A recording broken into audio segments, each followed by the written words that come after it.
chauffeurs were at the wheels of their limousines when the first group of ministers appeared behind the plate glass. The usher opened the doors, and the members of the cabinet straggled down the steps, exchanging a few last-minute wishes for a restful weekend. In order of precedence, the sedans eased up to the base of the steps. The usher opened the rear door with a bow. The ministers climbed into their respective cars and were driven away past the salutes of the Garde Républicaine and out into Faubourg Saint-Honoré. Within 10 minutes, they were gone. 2 long black DS-19 Citroens remained in the yard, and each slowly cruised to the base of the steps. The first, flying the pennant of the President of the French Republic, was driven by François Meroux, a police driver from the training and headquarters camp of the Gendarmerie Nationale at Satory. His silent temperament had kept him apart from the joking of the ministerial drivers in the courtyard. His ice-cold nerves and ability to drive fast and safely kept him de Gaulle's personal driver. Apart from Meroux, the car was empty. Behind it, the second DS-19 was also driven by a gendarme from Satory. At 7:45, another group appeared behind the glass doors, and again the men on the gravel stiffened to attention. Dressed in his habitual double-breasted charcoal grey suit and dark tie, Charles de Gaulle appeared behind the glass. With old-world courtesy, he first ushered Madame Yvonne de Gaulle through the doors, then took her arm to guide her down the steps to the waiting Citroën. They parted at the car, and the President's wife climbed into the rear seat of the front vehicle on the left-hand side. The General got in behind her from the right.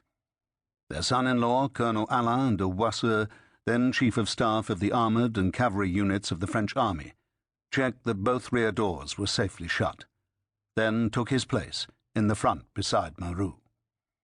In the second car, 2 others from the group of functionaries who had accompanied the presidential couple down the steps took their seats. Henri Joudet, the hulking bodyguard of the day, a Kabyle from Algeria, took the front seat beside the driver, eased the heavy revolver under his armpit, and slumped back. From then on, his eyes would flicker incessantly, not over the car in front, but over the pavements and street corners as they flashed past. After a last word to one of the duty security men to be left behind, the second man got into the back alone. He was Commissaire Jean Ducret, chief of the Presidential Security Corps. From beside the west wall, 2 white-helmeted motorcyclists gunned their engines into life and rode slowly out of the shadows towards the gate. Before the entrance, they stopped 10 feet apart and glanced back. Meroux pulled the first Citroën away from the steps, swung towards the gate, and drew up behind the motorcycle outriders. The second car followed. It was 7:50 p.m.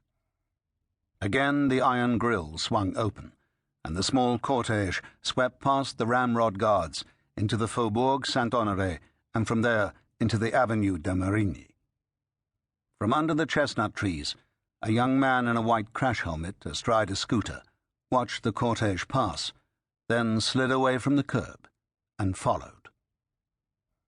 Traffic was normal for an August weekend, and no advance warning of the President's departure had been given.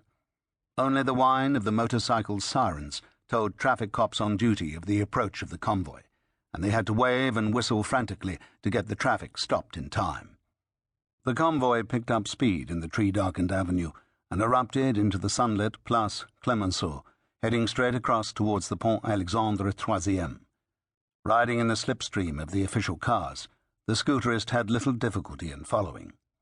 After the bridge, Meroux followed the motorcyclists into the Avenue General Gallieni, and thence into the broad Boulevard des Invalides.